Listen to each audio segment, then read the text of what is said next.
जय माता गौरी। आज हम सुनेंगे महागौरी माँ की पौराणिक कथा। नवरात्रि का पावन पर्व अपनी समाप्ति की ओर बढ़ रहा है। नवरात्रि की अष्टमी तिथि महत्वपूर्ण मानी जाती है, क्योंकि कई लोग इसी दिन कन्या पूजन कर अपना व्रत खोलते हैं। ऐसा माना जाता है कि नवरात्रि की अष्टमी के दिन महागौरी की कथा को जरूर सुनना चाहिए। आइए जानते कैसा है महागौरी का स्वरूप और क्या है उनकी कथा।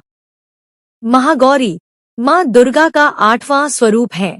नाम से प्रकट है कि इनका रूप पूर्णतः गौर वर्ण है। इनकी उपमा शंख, चंद्र और कुंद के फूल से दी गई है। अष्टवर्षा भवेद गौरी यानी इनकी आयु 8 साल की मानी गई है। इनके सभी आभूषण और वस्त्र सफेद हैं, इसीलिए उन्हें श्वेतांबरधरा कहा गया है। 4 भुजाएं हैं और वाहन वृषभ है, इसीलिए वृषारूढ़ा भी कहा गया है इनको।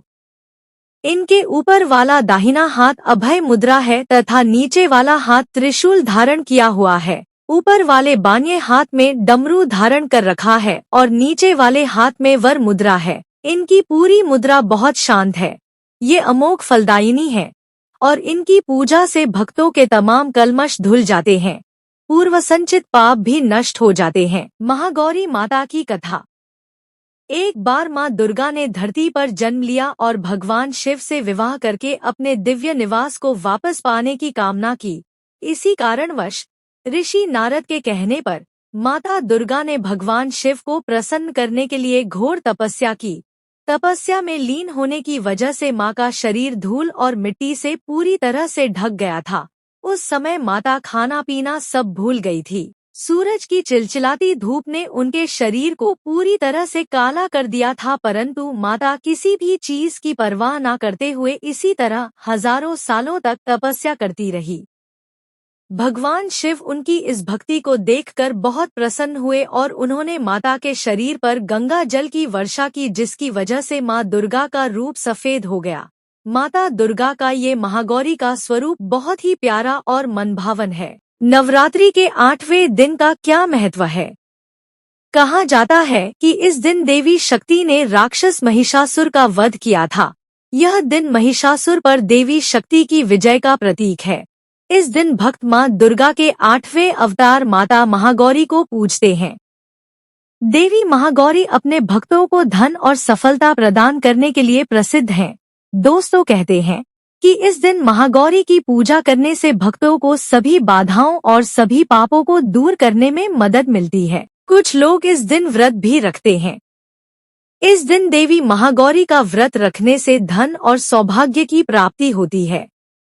नवरात्रि का 8वां दिन माता महागौरी को समर्पित है और इस दिन माता महागौरी की पूजा करने से हमारे शरीर में सोम चक्र जागृत होता है।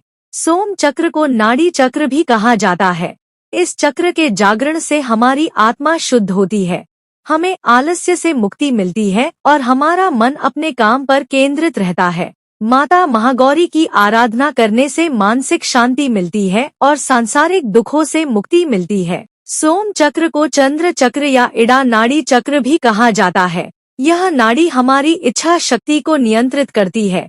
इच्छा शक्ति के नियंत्रण से हमारी पिछली स्मृतियां जीवित रहती है और जीवन को जीने की इच्छा उत्पन्न होती है। इस नाड़ी चक्र में किसी प्रकार की रुकावट आने से व्यक्ति में आलस्य, कामुकता, अंधविश्वास, अपराध जैसे नकारात्मक गुण आ जाते हैं। सोम चक्र या नाड़ी चक्र को जागृत करने के लिए नवरात्रि के 8वें दिन माता महागौरी की पूजा करें।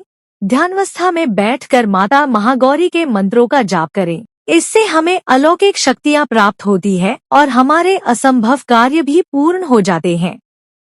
कुमकुम भरे कदमों से आए माँ दुर्गा आपके द्वार, सुख संपत्ति मिले आपको अपार।